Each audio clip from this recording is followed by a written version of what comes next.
Greetings, my name is Mike Mitri, and I'm the developer of a software application called Story Analyzer, which combines natural language processing and data visualization to demonstrate the maxim, a picture tells 1,000 words. Story Analyzer generates interactive visual dashboards of narrative text.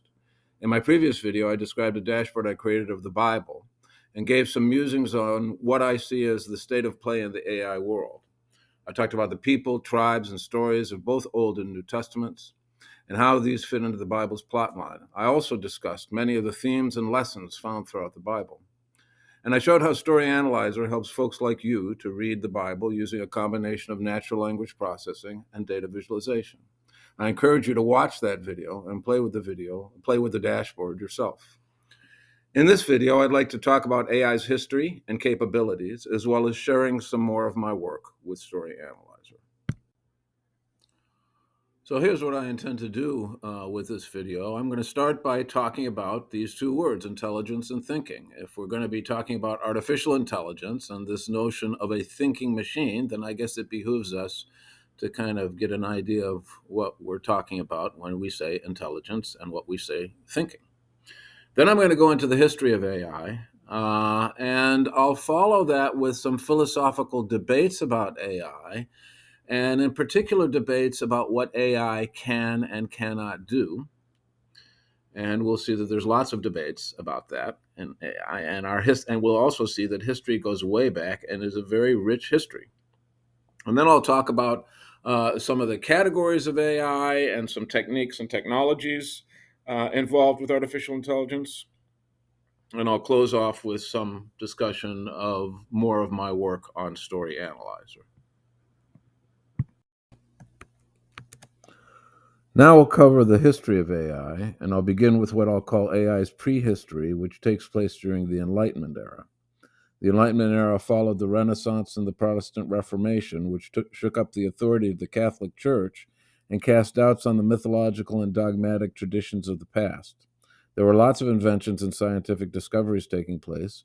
Think of the telescope, the steam engine, the cotton gin, the thermometer, the lightning rod, just to name a few. Galileo and Newton and Descartes, Francis Bacon, Benjamin Franklin, these are some of the names from that era.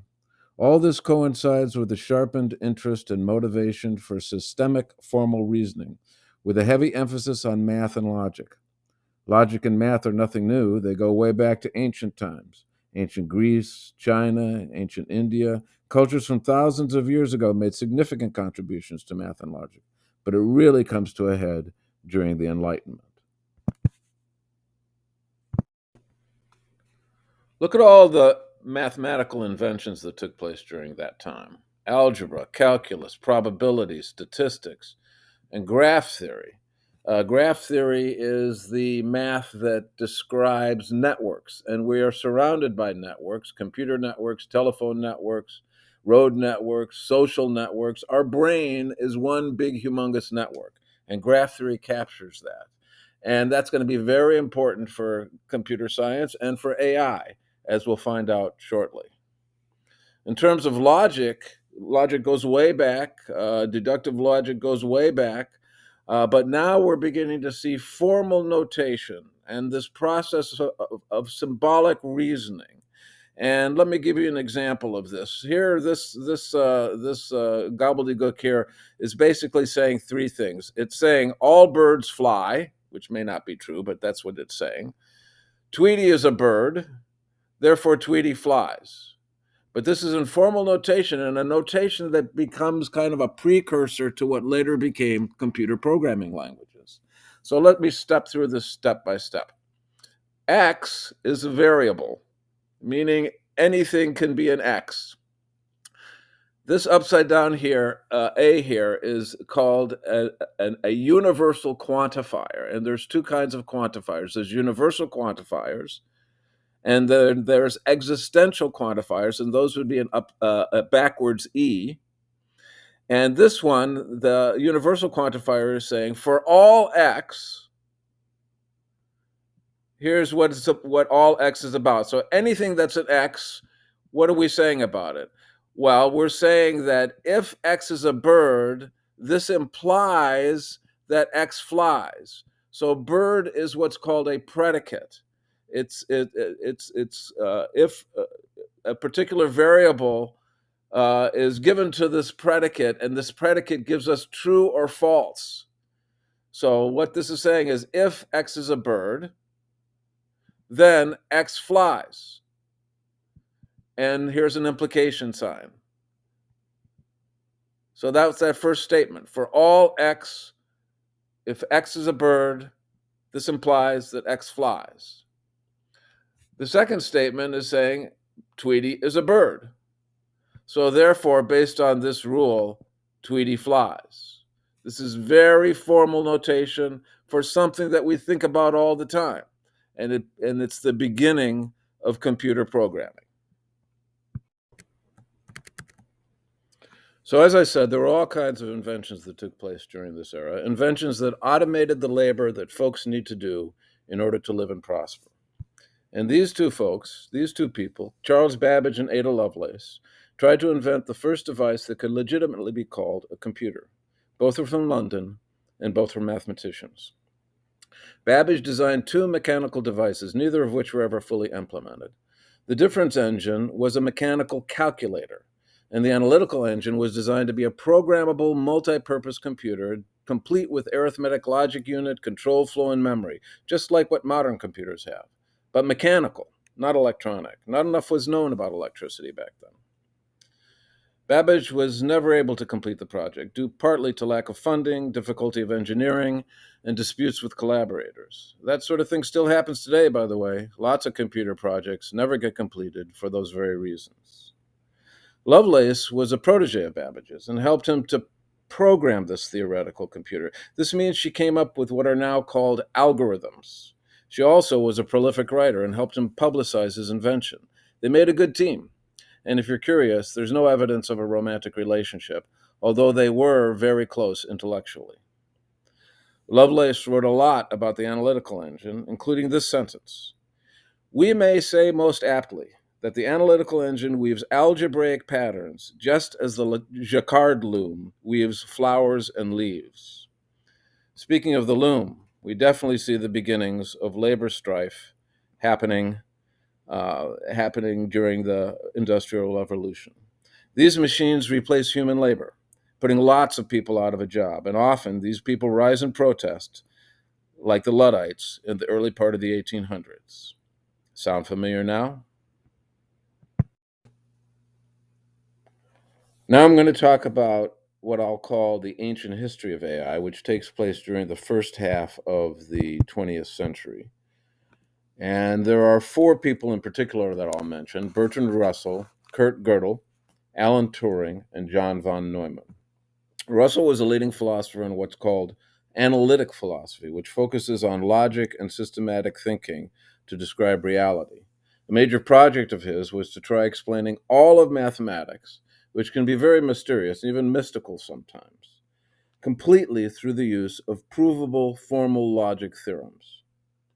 Let me say something about proving stuff. You can prove things logically, and you can prove things mathematically, because these are abstract things with formal rules governing them. But you can never prove things scientifically. The best you can do scientifically is come up with hypotheses and test them empirically against the evidence coming in through your senses. Science is about the real world. Math and logic are abstract, which is a very different kind of world.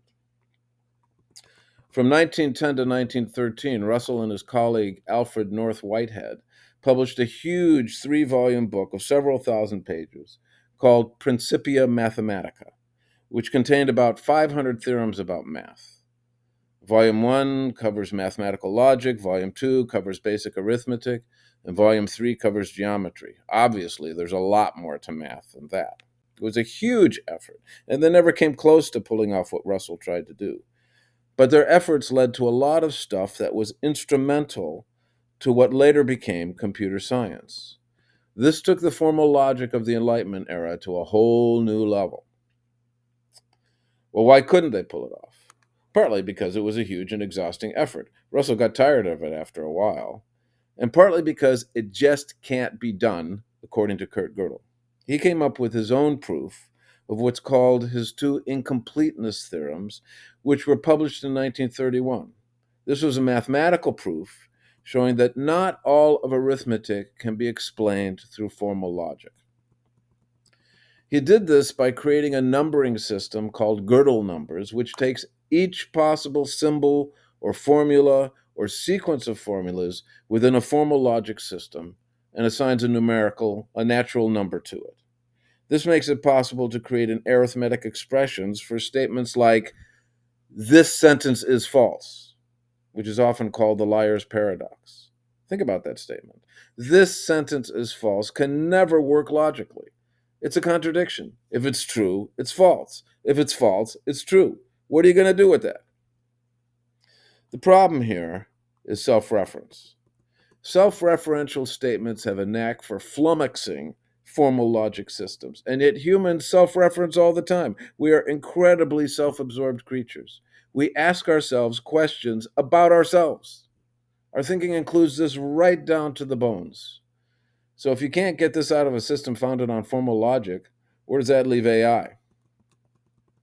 In other words, Gödel proved, and remember this word proof, that not everything is computable via formal logic systems. Some things are computable and some things aren't. Alan Turing proved in a paper published in 1936 that anything that is computable can be computed by a very simple computing device, or more accurately, a mathematical model of a theoretical device, which came to be known as a Turing machine. Imagine that you have an infinitely long tape divided into cells that can be read from or written to, like a magnetic tape, and you have a read-write head that can move along the tape left or right and read from a cell or write to it. And you have this thing called a state register that holds one of a finite possible number of what Turing called states of mind of the machine. All this is expressed very mathematically in this paper. You can tell the machine to look at the value of a cell. You can instruct the machine to look at the value of a cell of the tape when in one of these states, and based on this, write a new value and move the read-write head to the right or to the left. That's all this machine does. And Turing proved that this theoretical machine can do anything at all that is computable using formal logic. Anything at all that you can compute using formal logic can be done by a Turing machine. There is no computer on Earth today that can do what a Turing machine can't do. Of course, a Turing machine is going to take billions of years to do what might take a computer only a minute to do. But a Turing machine can do everything that is computable. This is pretty heady stuff. It's all math and logic. It's all in the head. We're not looking at the outside world at all. This is not the same as science, and it's even not the same as engineering. There hasn't been a computer built yet. John von Neumann was the guy to get that started. He was a mathematician, all these guys were. He was also a physicist and an engineer. He worked on the Manhattan Project that developed the atomic bomb. And he was instrumental in the creation of the ENIAC in 1945. Like a lot of technological innovations, this was done for the military's war effort. ENIAC stands for Electronic, Numerical, Integrator, and Calculator. And this was the first true computer. It was the first programmable, general-purpose, electronic, digital computer. Let me go through those words one by one. By digital, I mean as opposed to analog. Electricity running through telephone lines was analog, in waveform. Digital is more like an on-off switch. The circuits in a computer are digital. This is what's called a bit, or binary digit, which can be a 1 or a 0, an on or an off, a yes or a no. Every piece of data in a computer, whether it's text or numbers or images or sound, is some sequence of bits. And every instruction telling a computer what to do is also some sequence of bits. Of course, we're talking about electricity here, an electronic device, unlike the mechanical device that was imagined by Charles Babbage a century earlier. For the ENIAC, an electronic circuit was a vacuum tube, which is about the size of a light bulb. Look at this picture of the ENIAC right here. How many of those do you think can fit? Only about 18,000, as it turns out, compared to the many billions in an integrated circuit today. So the power of the ENIAC, which took up a whole lot of room and space, is tiny compared to the CPU in your laptop or in your cell phone. The ENIAC was general purpose, meaning it could be used for many tasks. This is also what Babbage imagined for his analytical engine. And it could be given instructions telling it what to do, which means it was programmable. For the first time, you had for the first time, you had real computer programming taking place, but it felt way different than the programming of today.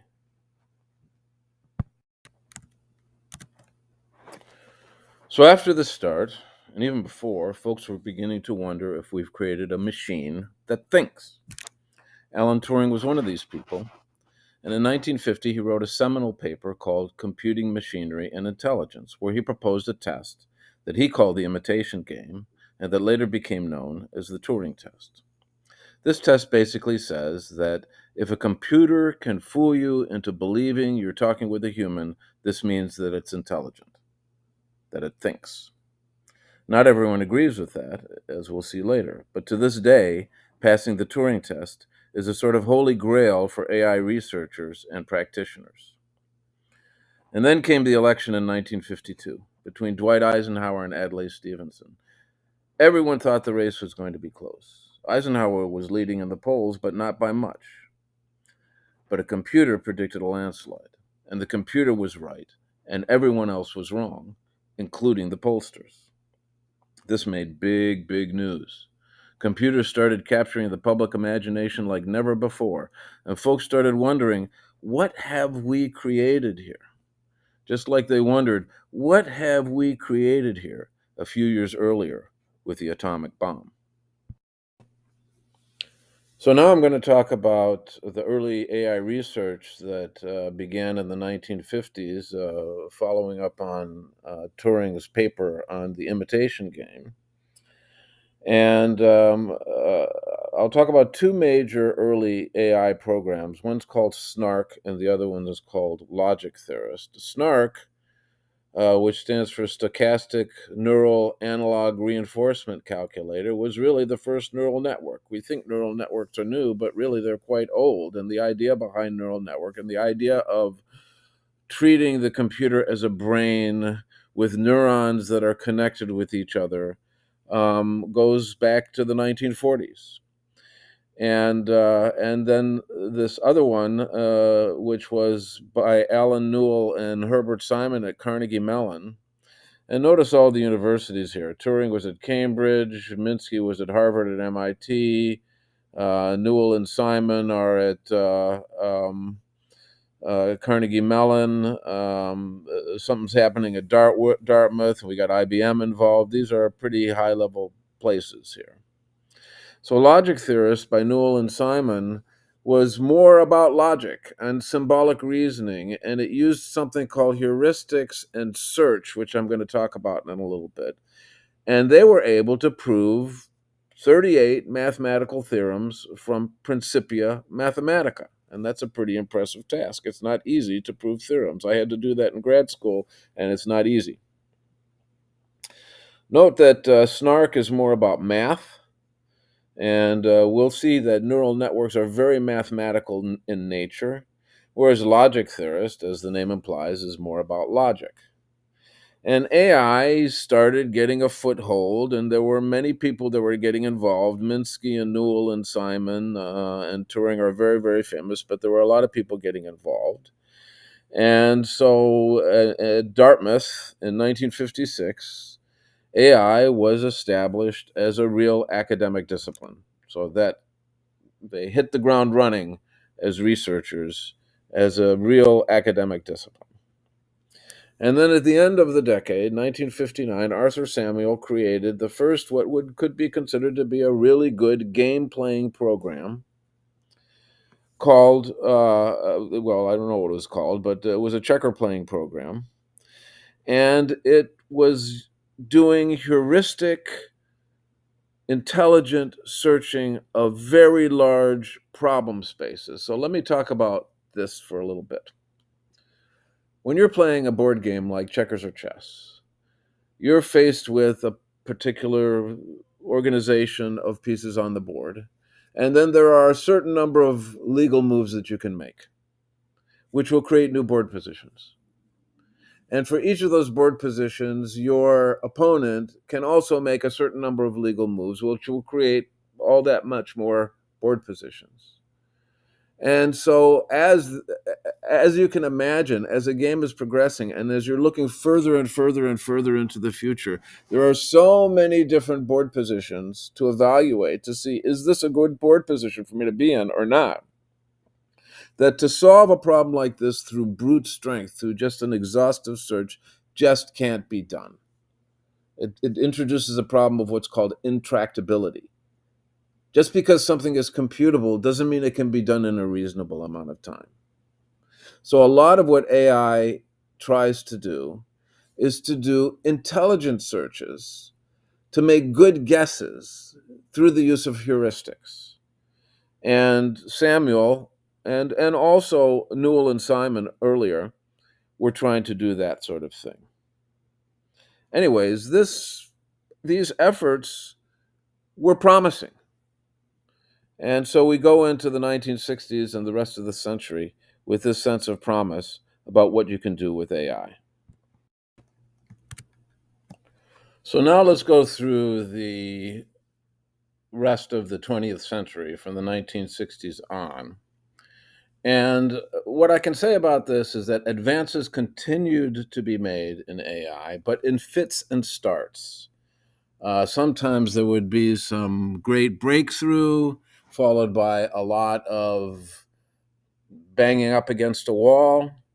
Oftentimes, these great breakthroughs made incredible optimism and hype and promises and money flowing in, first from government and later from business for use, from government for research and from business for use.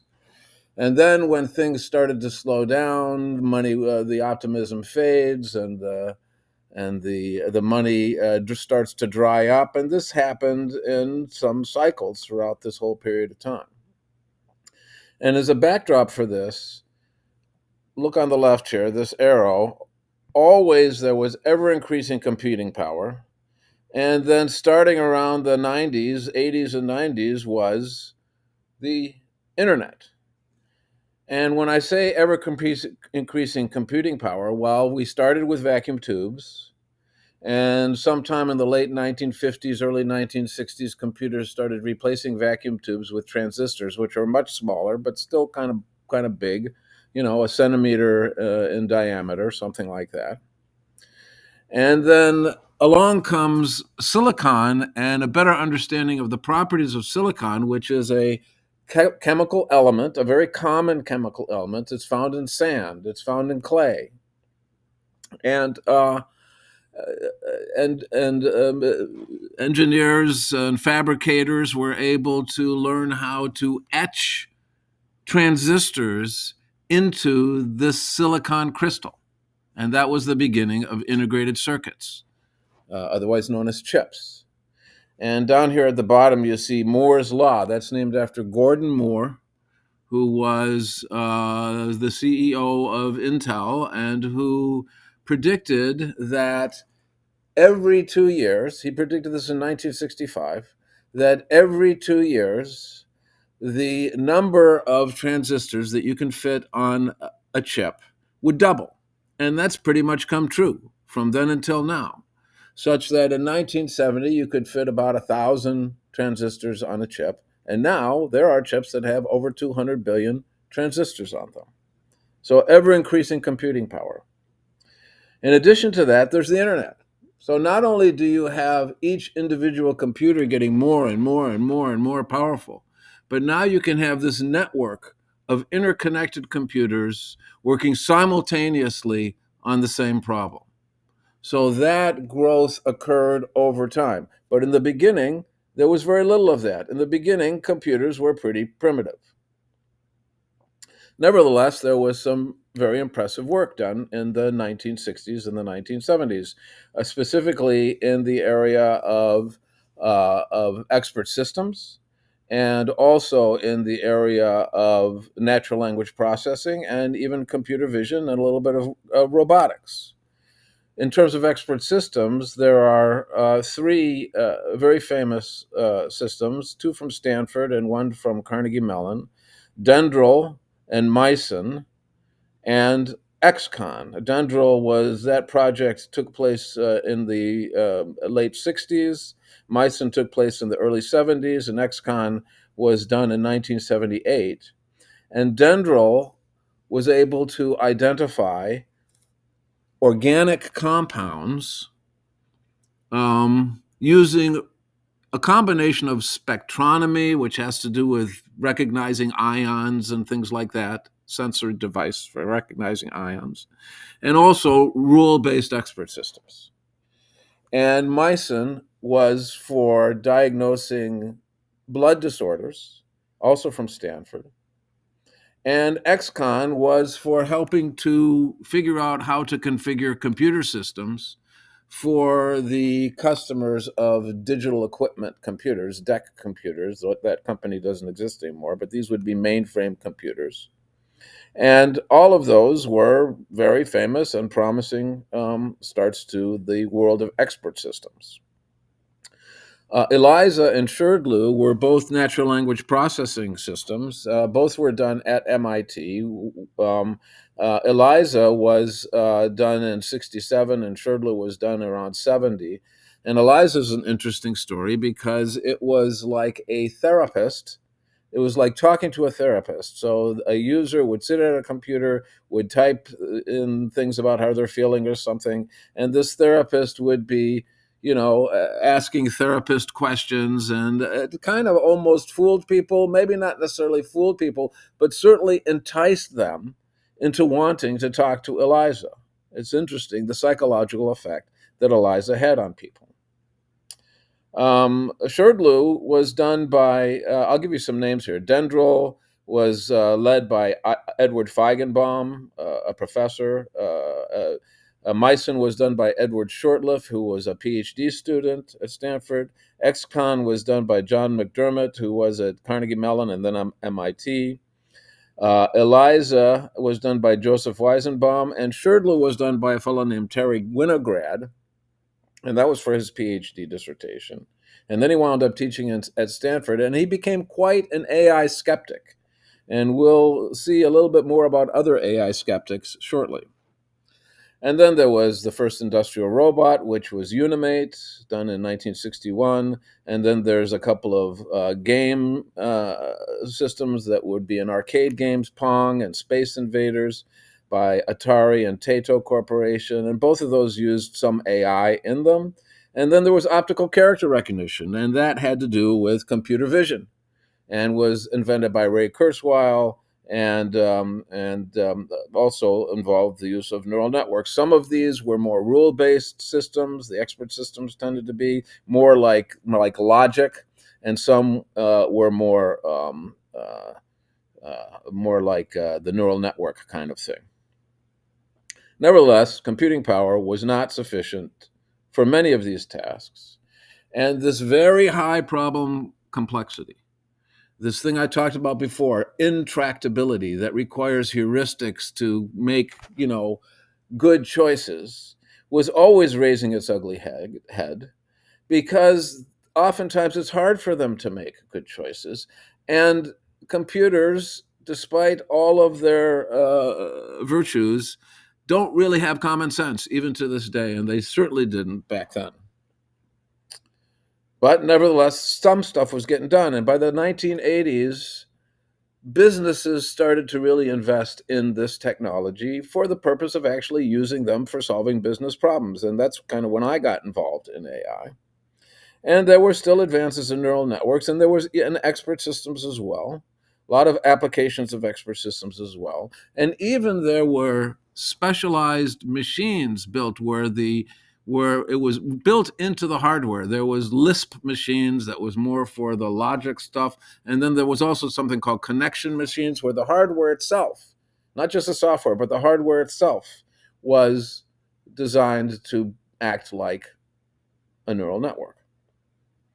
So there were advances, but always seemed to run into a brick wall. And the hype of expert systems, which was really big in the 80s, started to die down and started even to get a little bit of a bad reputation. Neural networks started to grow a little bit more as we got into the 90s. But because of the overhype, there was less investment in the 90s, and a lot of AI companies failed. Nevertheless, Deep Blue beat the world's chess champion in chess, and neural networks were starting to make very impressive predictions, which is very useful for things like marketing as well as a whole lot of other things. So the business world was still interested, and work continued.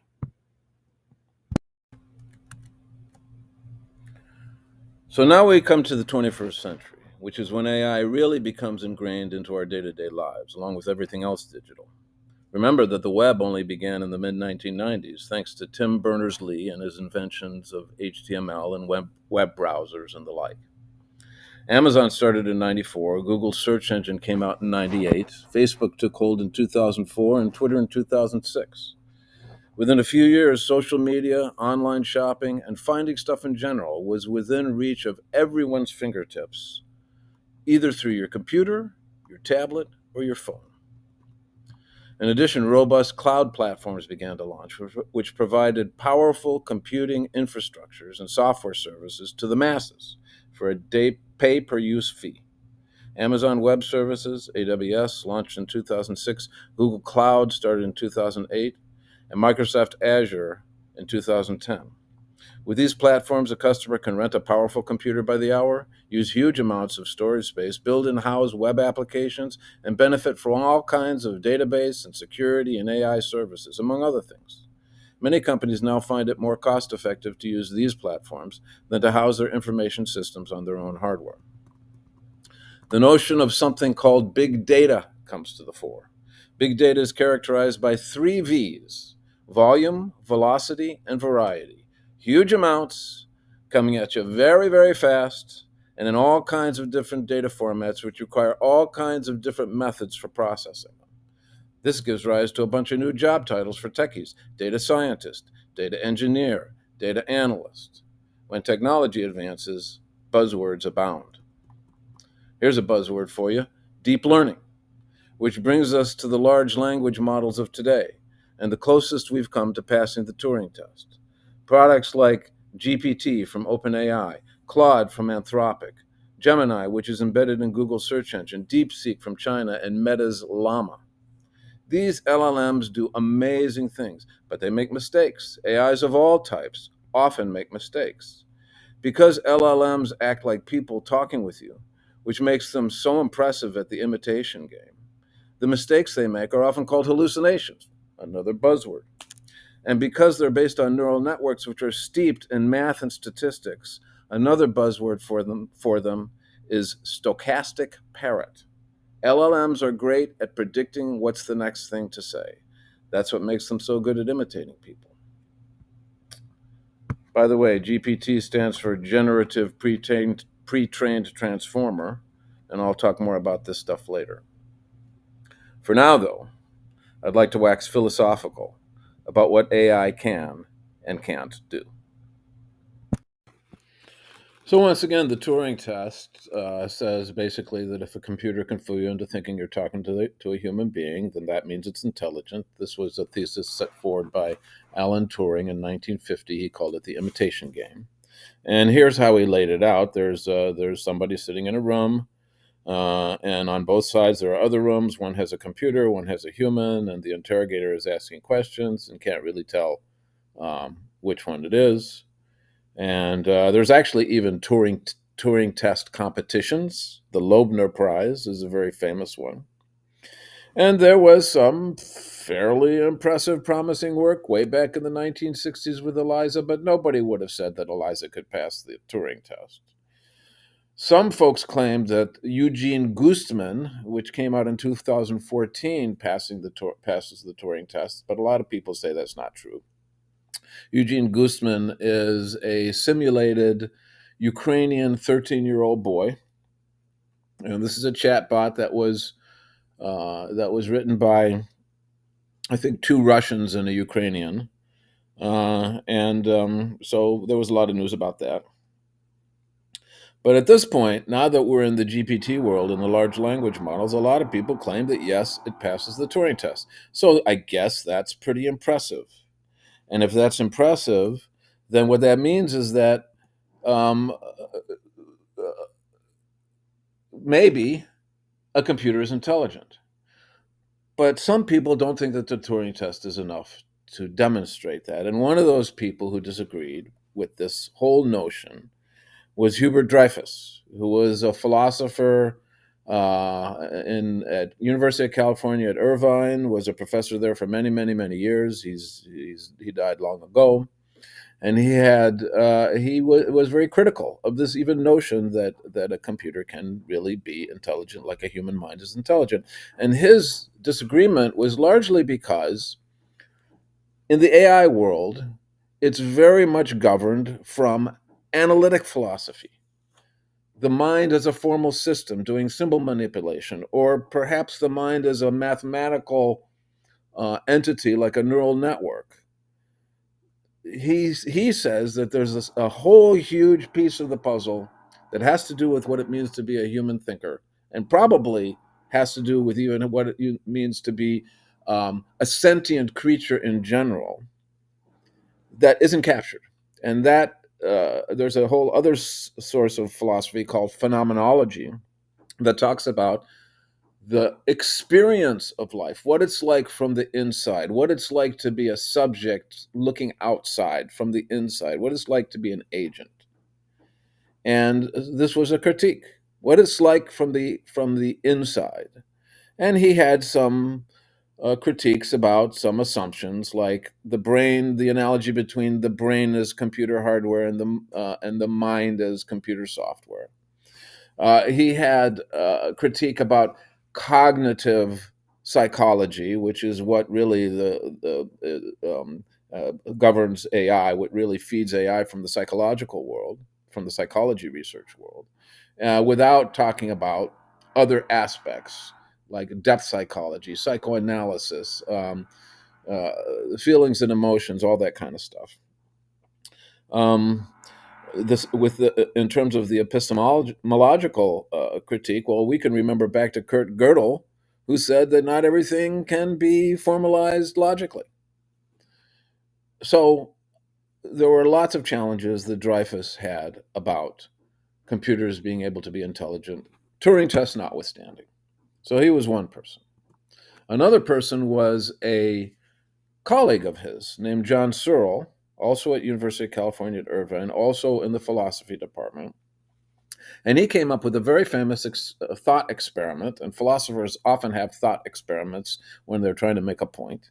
And his thought experiment was called the Chinese room. And so imagine this. Here I am, I'm sitting in a room, and from outside that room is going to be fed to me a question in Chinese, and I'm supposed to answer that question in Chinese, but I don't know Chinese at all. And but what I do have is this instruction book where if I follow each instruction to the letter, I can apply it to a given question in Chinese, and I can somehow produce the appropriate answer in Chinese. Does that mean that I know what the question was? Does that mean that I know what the answer is? Does that mean that I know Chinese? John Searle says, no, it does not mean that. So once again, it's about what's going on from the inside. In this case, it's about what it means to understand something. And what he's claiming is that an AI just doesn't understand something because it really doesn't have anything going on in the inside in this experiential world, because it doesn't have an experiential world. Of course, that begs the question, can it have an experiential world? And this gets into the debate of strong versus weak AI. Well, weak AI would say, no, AI is just this amazing, amazing tool that can do amazing, amazing stuff like a supercharged calculator, but that doesn't make it a sentient creature. Strong AI advocates say, yeah, maybe it can be a sentient creature. And of course, there's plenty of movies that allude to that, and popular culture that alludes to that. And like Star Trek's Data. I might also point you to a very interesting book that I've read called Clara and the Sun. And Clara is an AF, an artificial friend. And this story is told from Clara's viewpoint. And a big part of the story is who she's a friend to. She's a robot who's an artificial friend. Fascinating story. I highly recommend it. Clara is spelled with a K. I'll say one more thing about it. The sun, S-U-N, has religious connotations for Clara, and I'm not going to tell you anything more about it. You're going to have to see for yourself. Okay, well, here's a guy named Hector Levesque who thought the Turing test doesn't really ask the right question. It's not about whether a computer can imitate a human. It's about whether the computer can exhibit common sense. And that's always been a problem for computers. And he came up with an alternative test that he calls the Winograd Schema Challenge. It's named after Terry Winograd. That's the guy who created Sherdlu, which was one of the early natural language processing programs, and then he became an AI skeptic. And one problem that often comes out with AIs is pronoun resolution. So here's a sentence for you, and this would be a particular sentence that could be used in a Winograd Schema Challenge test. Can the computer figure out this test? I'm going to read it for you. The trophy couldn't fit in the briefcase because it was too small. The trophy couldn't fit in the briefcase because it was too small. What's it? Is it the trophy or is it the briefcase? Well, if we think about it for a second, we'll realize that it's the briefcase that was too small. But how many times are you going to find trophy and briefcase in the same sentence at the same time? If you're using machine learning, which we're going to talk about more and more, a lot of that is about pattern recognition. Well, finding patterns in data, but we're not going to see many data points that have trophy and briefcase at the same sentence. But we know that a briefcase holds things. We don't think of a trophy holding things. And we know that if something is going to hold something else, it's got to be bigger than the thing that it holds. So that just is common sense. If we'd have said the trophy couldn't fit in the briefcase because it was too big, we'd know it meant the trophy and not the briefcase. So that's a test that Hector Levesque thinks can be better than the Turing test. And he said that what is required is knowledge, and a lot of AI is in fact knowledge-based AI. Not everything is machine learning via neural networks. And we're going to start talking about that now.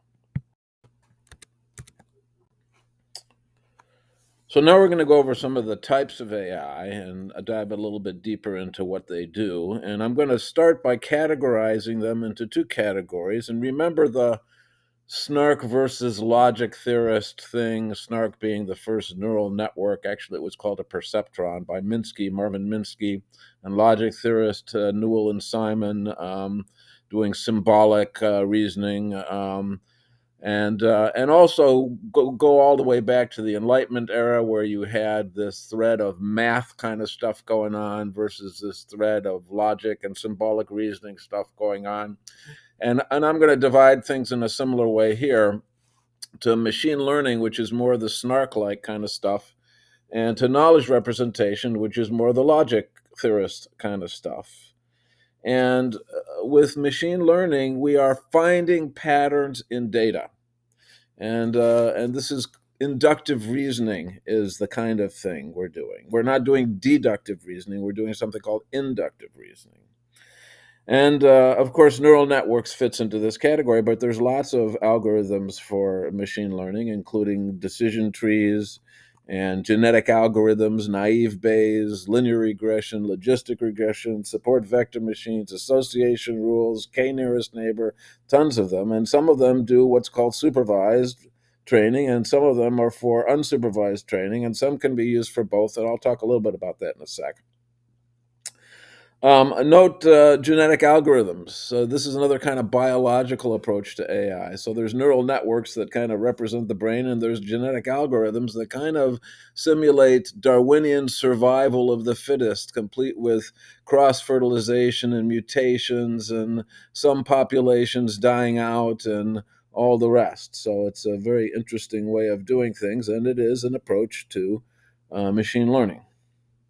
In terms of supervised versus unsupervised learning, well, supervised learning means you're training the model. And what's the model? The model is basically an algorithm applied to your training data, your data that you use. And you're training the model by giving it labeled data.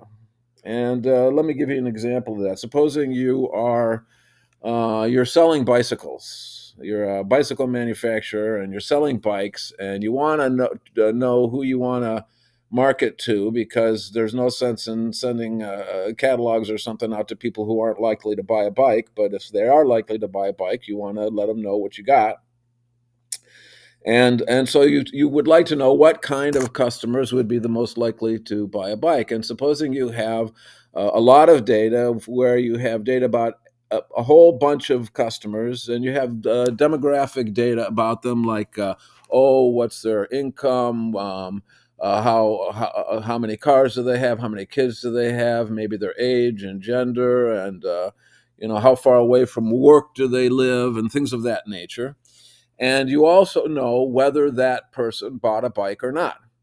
And so this is labeled data, because it's labeled with yes, they bought the bike, or no, they didn't buy the bike. But you also have this demographics. And so that's an example of when you would how you can train a model with that data, um, and with the knowledge of what the right answer is for each of the data points. And that's what supervised learning is. Um, with unsupervised learning, the model kind of learns on its own. There's training data, but it's not labeled. So, and one example of that is market basket analysis, where you're trying to figure out which items are typically bought together at the same time during a purchase. And this is very useful for marketing, also for product placement, and in stores. And a typical algorithm used for that is association rules, specifically the a priori algorithm. And like I said, this is unsupervised, because the training data is not labeled.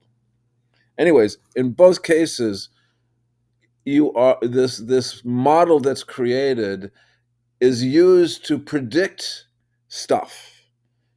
Once that model is trained and it is tested against accuracy, then it can be used. And so that's machine learning. Knowledge representation is a different story.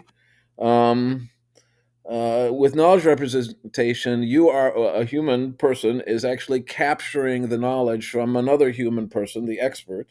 So this is like expert systems. Is capturing the knowledge from the expert. We're storing it on the computer in a certain format, and then you run some kind of an algorithm on it, some kind of an inference engine on it. It's not like we're learning anything new, but we're doing reasoning with knowledge that is stored. Um, this was very, very common in use in the 80s and 90s. As a matter of fact, there's a buzzword from back then, knowledge engineer. And just like there's buzzwords today, there were buzzwords back then. So the expert system is the knowledge base and this inference engine, which is doing some kind of reasoning on the knowledge. And so one example of this would be a rule-based expert system, which is kind of doing formal logic, kind of like deductive reasoning. So the knowledge base, so whoever the knowledge engineer was interviewing with the expert and captured all this knowledge, and it's stored in the form of if-then rules. So if this fact occurs, then we can make this conclusion, that sort of thing. And then the inference engine is doing formal logic, reasoning forward from the facts to come to a conclusion, or maybe backwards from the hypothesis of what the conclusion might be back to see if the facts meet them. So that's the kind of thing going on. And this was very common, knowledge representation, and many expert systems were rule-based expert systems. Dendral and Mycin and XCon, which I talked about before, were all rule-based systems. Another common one is semantic networks, and I'm going to talk about that shortly.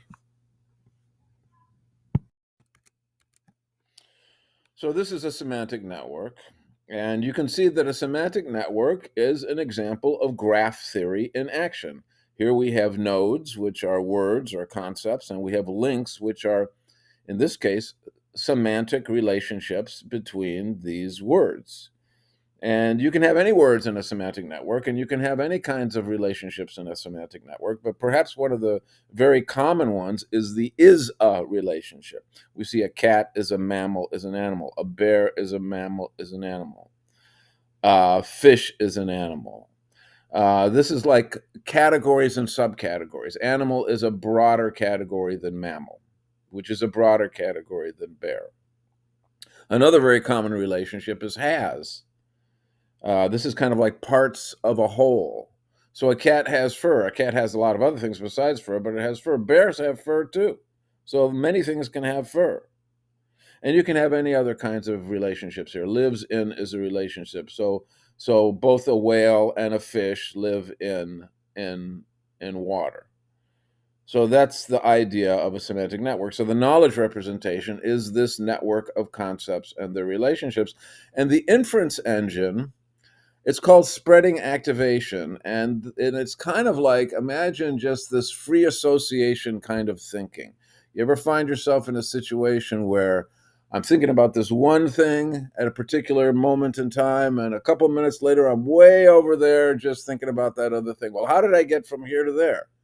Well, probably I got from here to there by this first thought led to another idea, which led to another idea, which led to another idea, which led to another idea, which finally led to that other thought that I finally realized here, I'm here where I was there.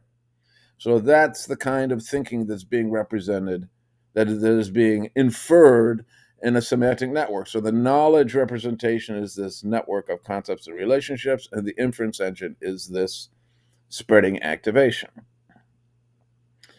This was greatly influenced by work. This idea was greatly influenced by work in cognitive psychology. And here you have another example of the many different academic disciplines that have affected artificial intelligence. It's not just computer stuff.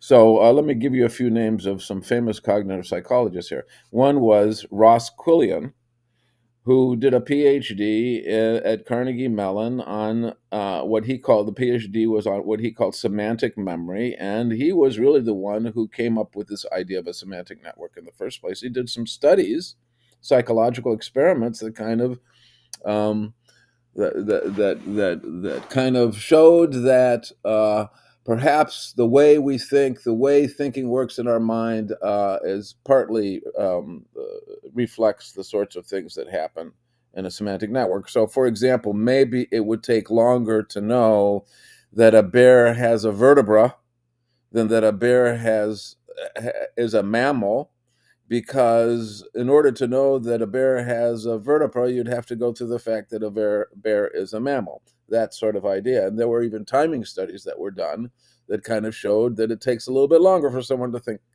about ideas that are not that close together conceptually. So that was one person. Another person, very famous, was Roger Schenck, and he started using semantic networks in the context of natural language processing.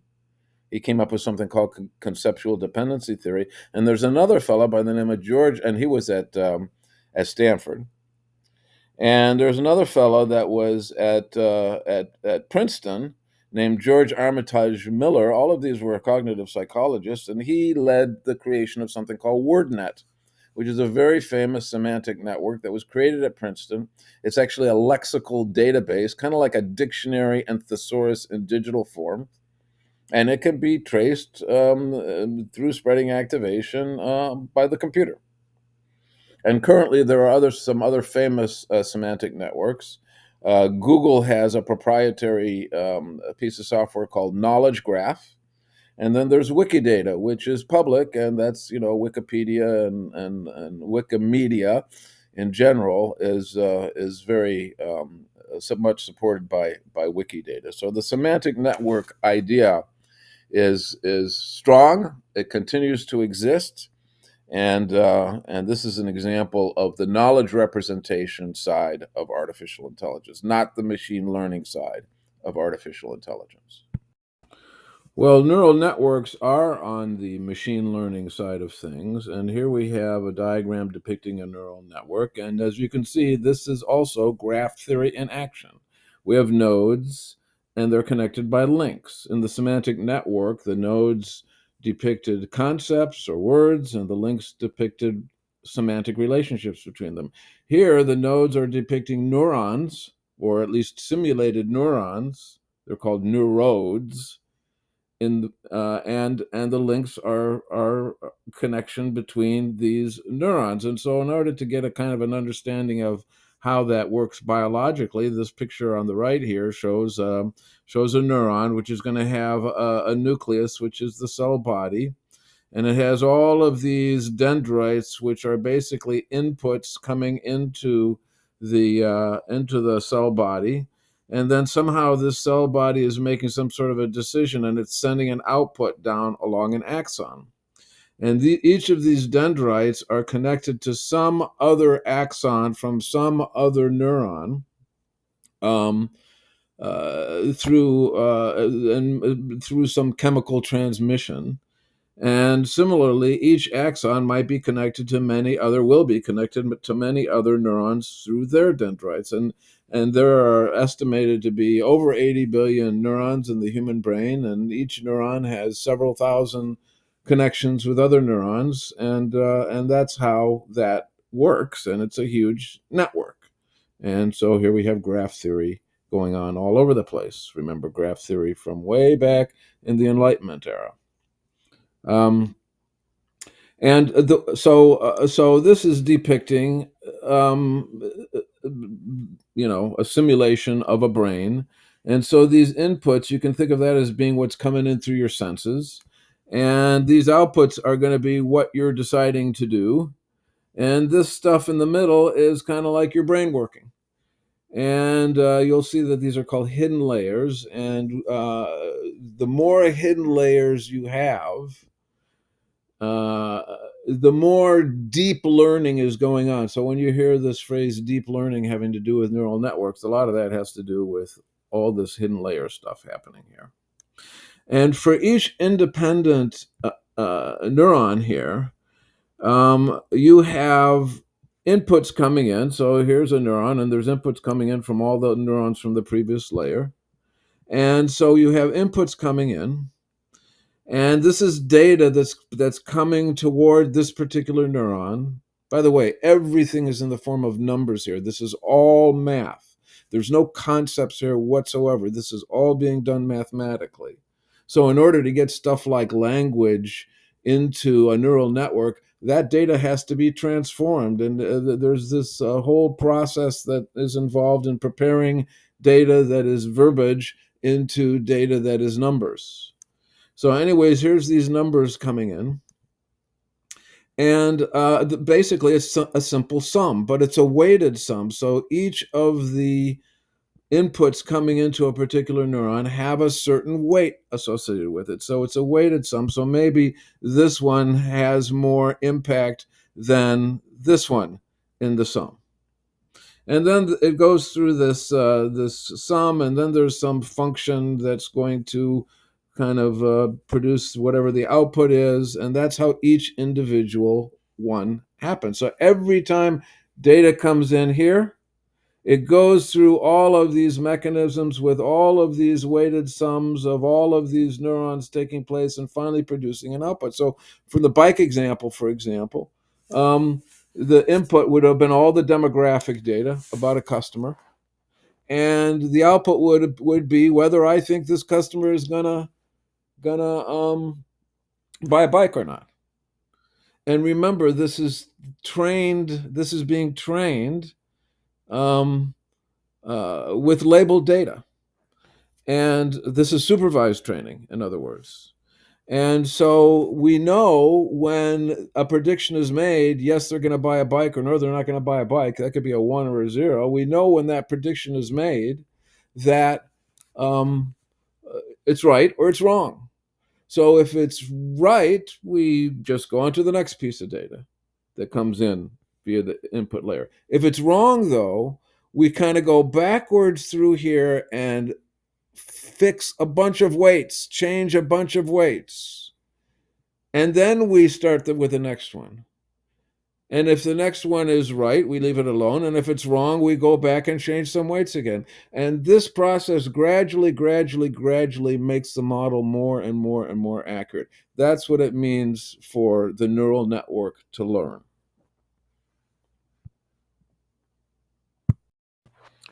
So I talked about supervised versus unsupervised training, and that's having to do with whether or not the training data is labeled, so you know what the right answer is.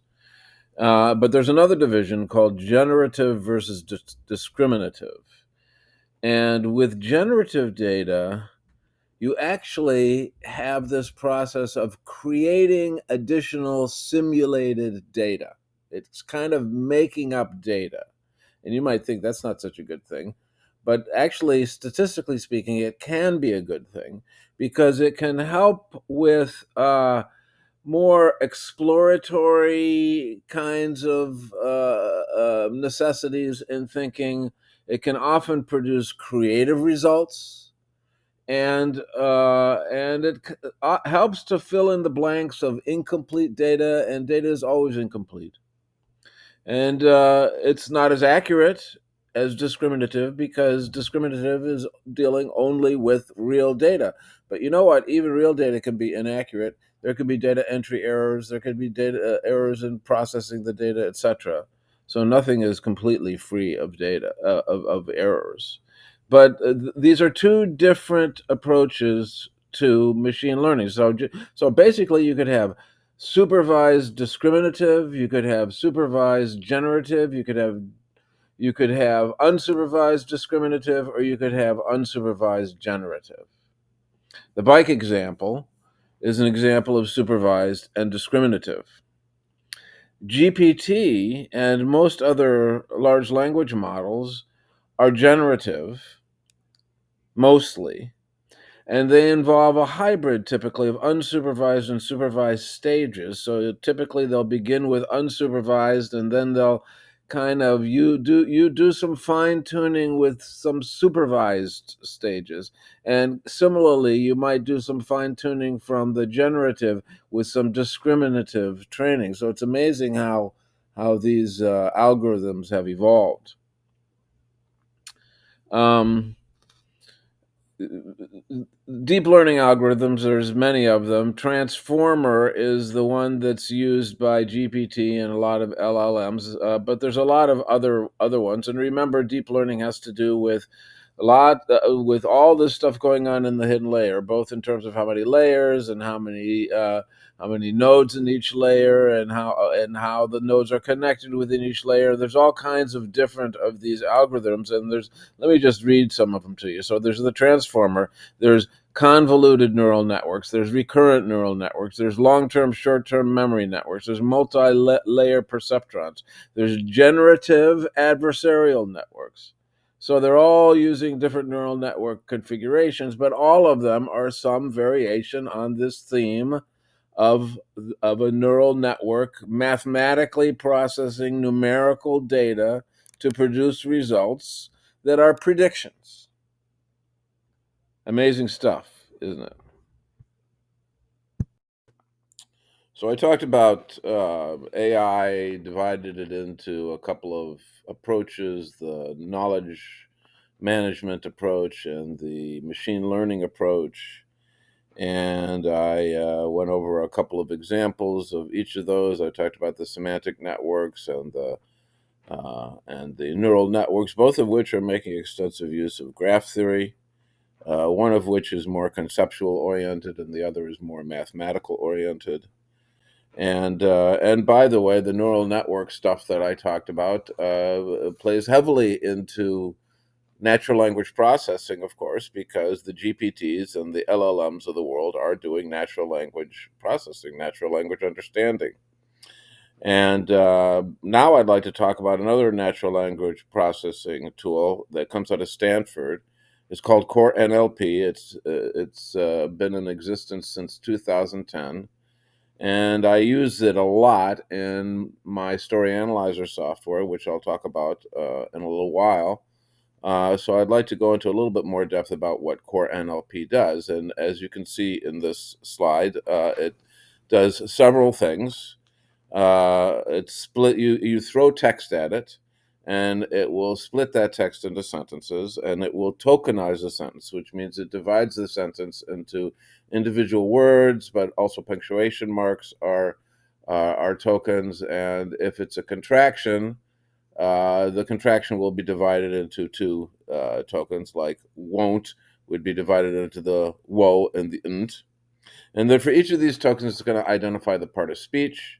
Is it a noun? Is it a verb? Is it an adjective, etc.? And it will find the lemma, which is the root form of the word. So if it's a plural, it'll recognize the singular. If it's a past tense verb, it'll recognize the present tense, etc.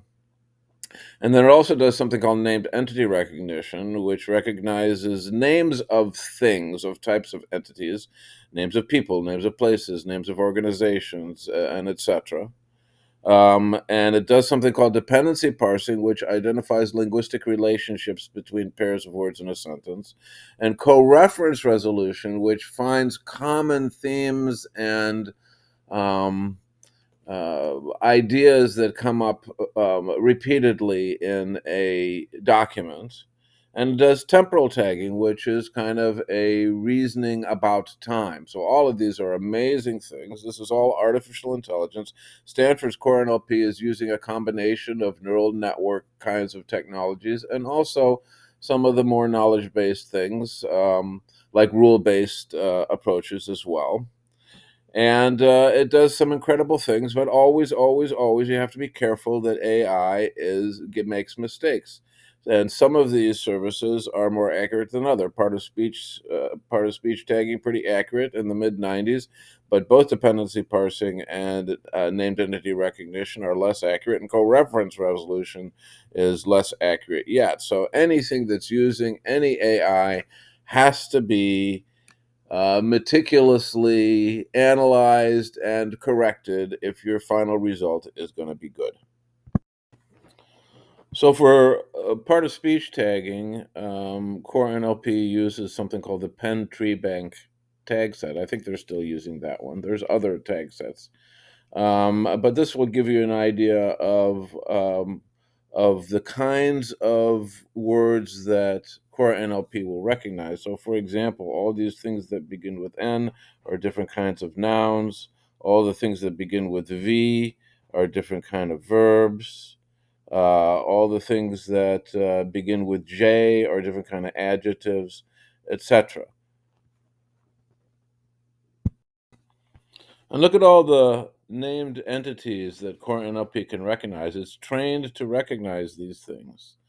And all of this stuff can be very useful when you're trying to analyze a story, as I'm going to describe my software does. Obviously, if you're going to understand a story, you have to know who the people are, and it's useful to know all these other things as well. And we'll see that in action with my software later. So the part of speech and the lemmatization and the named entity recognition had to do with individual words within a sentence, but we can also look at the sentence as a whole. And I got a couple of things to say about this dependency parsing that I'm going to be talking about. One is that once again, we see graph theory in action.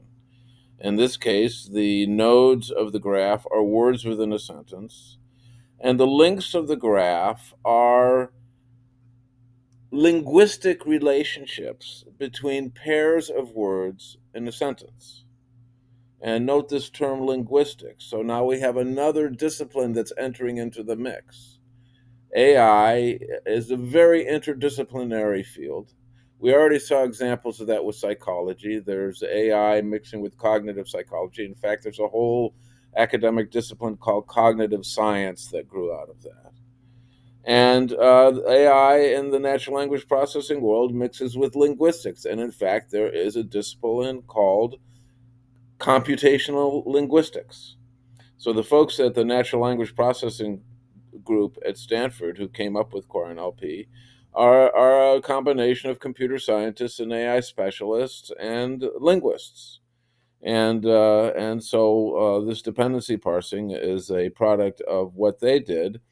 And so let me give you this example sentence. I'm going to read it for you. Bell, based in Los Angeles, makes and distributes electronic computing and building products.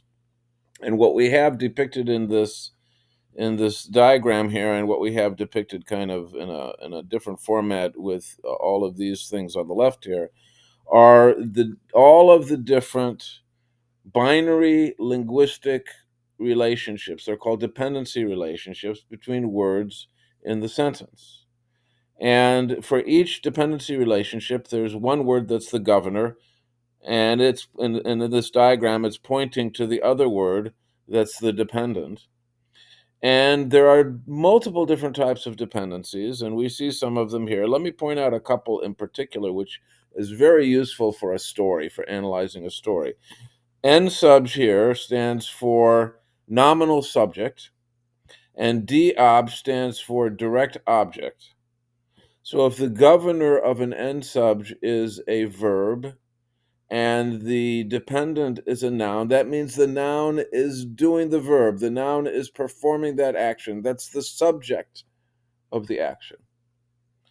And if the verb is pointing in a D-obj relationship to a noun, that means the noun is what's being affected.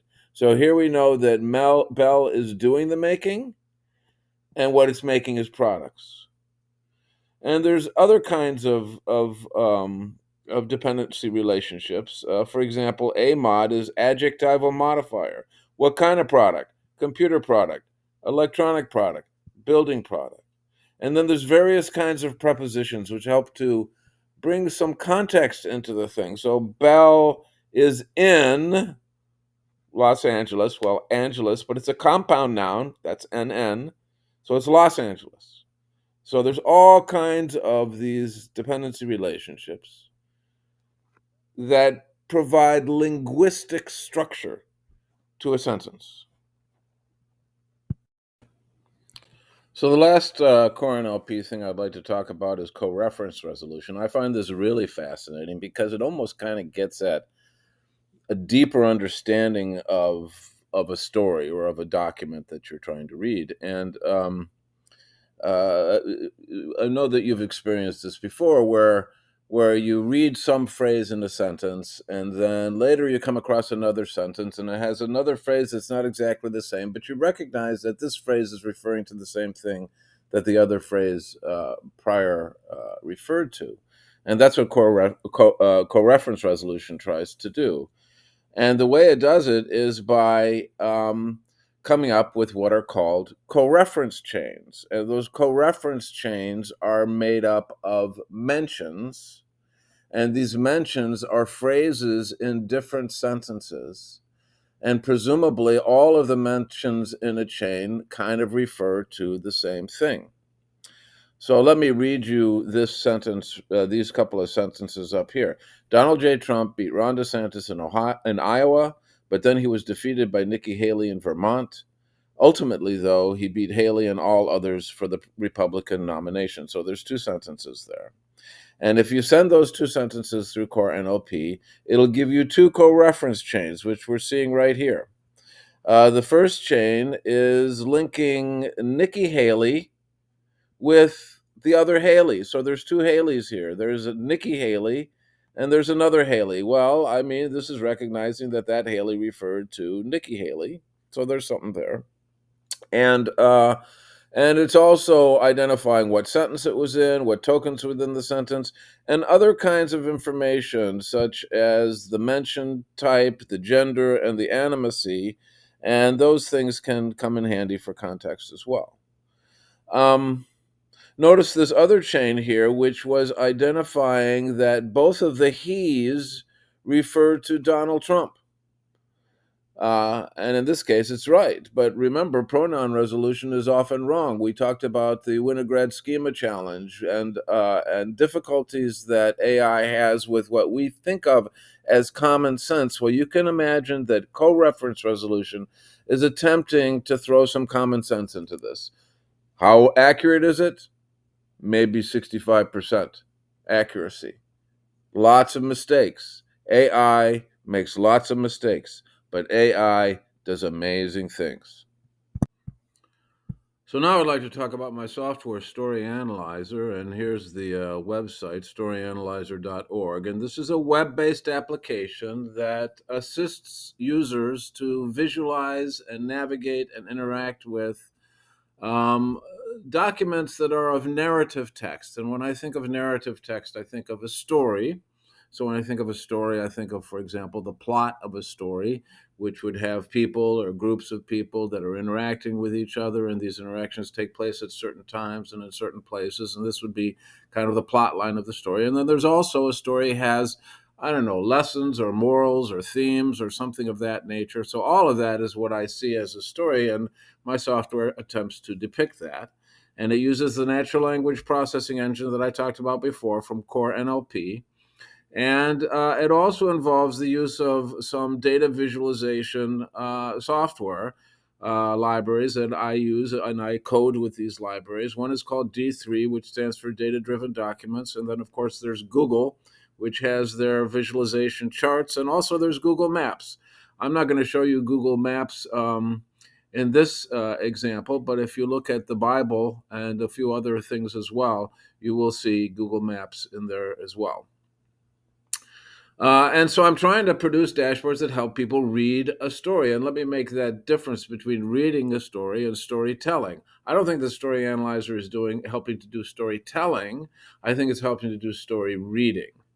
And I've applied it in many areas, as you can see here. And my little buzzword phrase about Story Analyzer is a picture tells 1,000 words. So here I have the Story Analyzer website up, and it's storyanalyzer.org. And you can see that up at the top is my most recent thing, which is the Bible. And I strongly invite you to click this video if you want to get an idea of details on how to use the Bible. And here's the dashboard itself.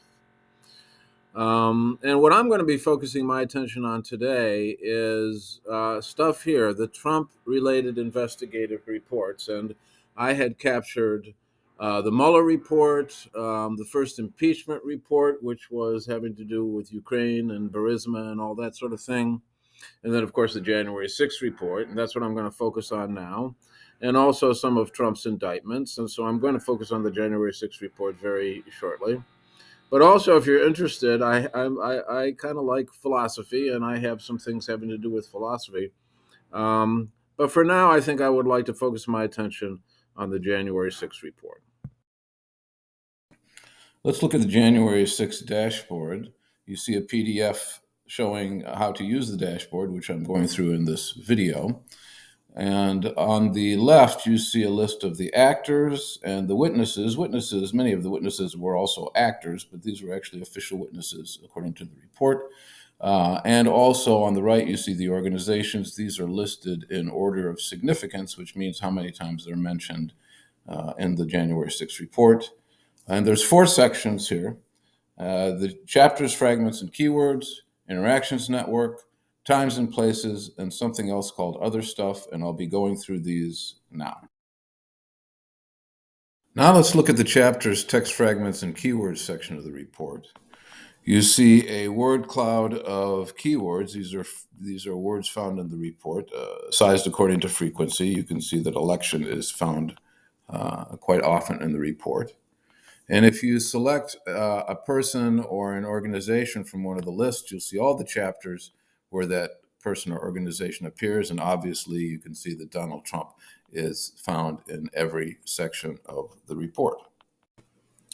You can click a chapter, I'll pick chapter 2, to see the text fragments where Trump appears within that chapter. And hovering over these fragments will show the sentences with Trump highlighted in them. If I click a node, The text fragment remains in place. Now we're in freeze mode. I can move it around if I want.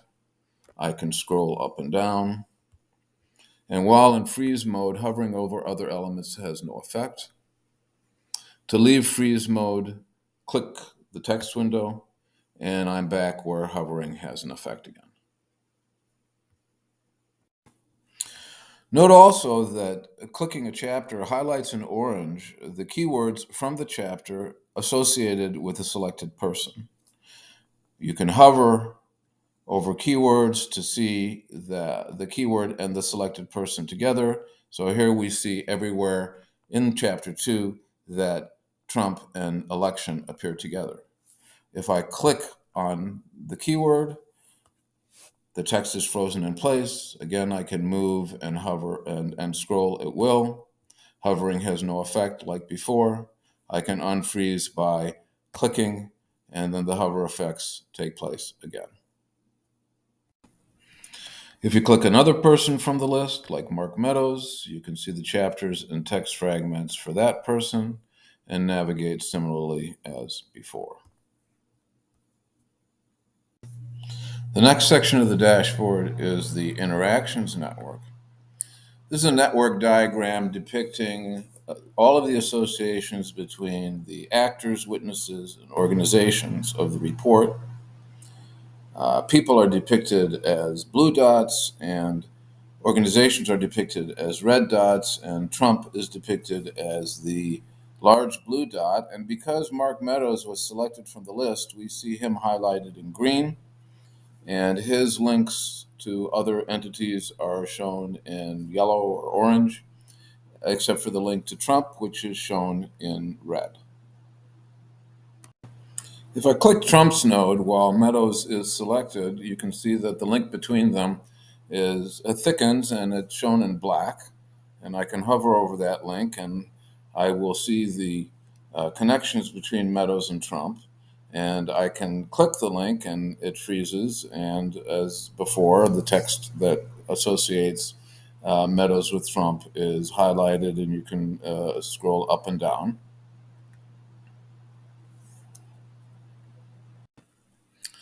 Let me unfreeze this. How about if I select John Eastman, and we can see Meadows' interactions with John Eastman as well.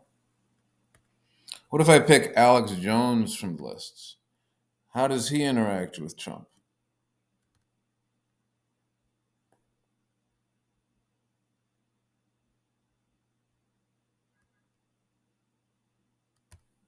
And there we have that. What if I pick the Proud Boys?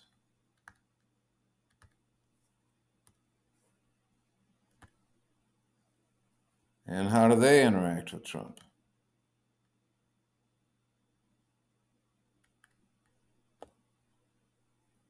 And here we have that. And Trump certainly seems to be the center of attention in this diagram, as you can see. The next section of the dashboard is called Times and Places. And on the left, you see a calendar of events. And on the right, you see a word cloud depicting the places of interest and of the report. And as you hover over a date in the calendar, you see whatever took place on that date. And there's two dates that I have highlighted in orange. One is the date of the election, and the other is, of course, January 6th. And we can take a look and see what happened on January 6th of 2021. And as you can see, a whole lot of stuff happened on January 6th of 2021.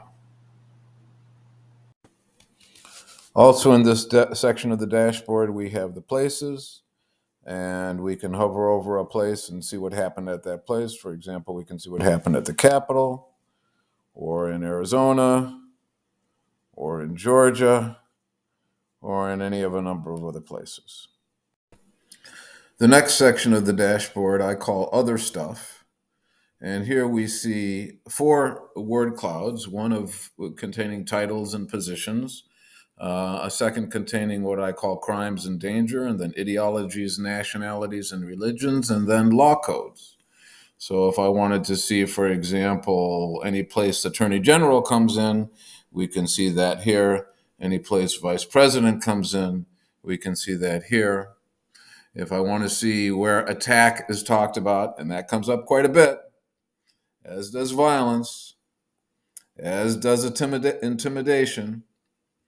And then here we have the ideologies and the nationalities and the religions. And then also note that this is a legal document. And as a legal document, it contains references to laws that supposedly Donald Trump broke, or at least he's accused of breaking.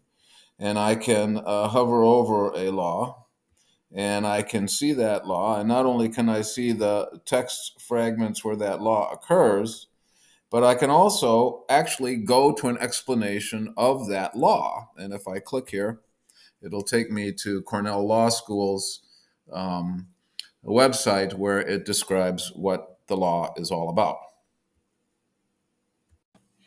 I'd like to show a few other features of this dashboard. And let me open up chapter 1 here. And as I hover through each of these, you might see some places where you see citations and references. For example, right here, you see a whole lot of citations to other things. And if I hover over a citation, you can see something. For example, you can see a transcribed interview of William Barr, which was citation 50.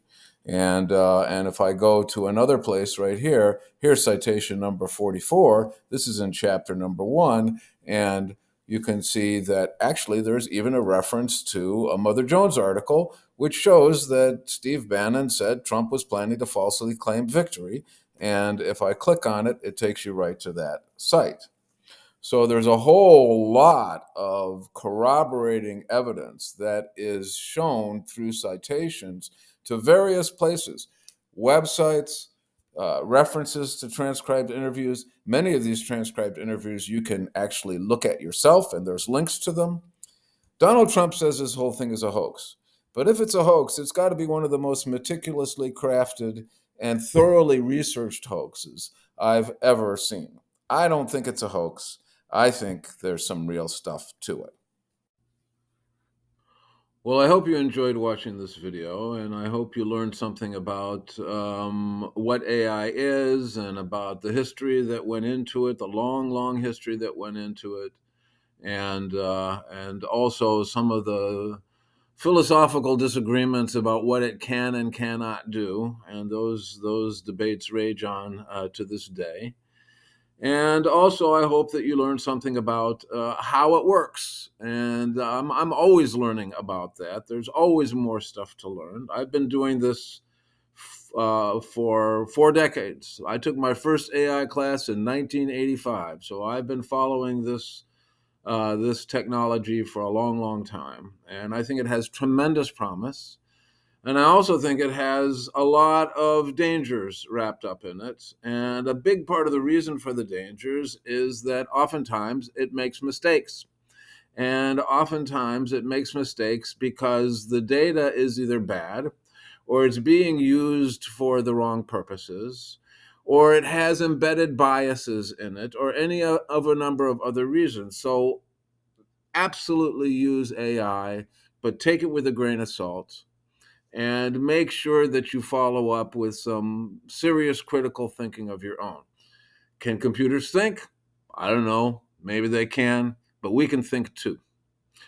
I'd like to close by saying that I think that there are lots of opportunities in this politically fraught environment that we're in for AI, and I think the tool that I created as well, to help to shed some light and to help to analyze things that are being said, claims that are being made. I tried to show that with the January 6th report. You can look at some of the other documents as well to see whether you think they have merit or not, but at least you can judge it by navigating through it. And I hope that Story Analyzer assists with that. If you're interested in more of this stuff, please feel free to get in touch with me. I'd be happy to talk with you. And also, I do have a consulting company, Story Analyzer LLC, And I can also do some custom work for people who might be interested. So thanks again for watching, and I hope you have a good day.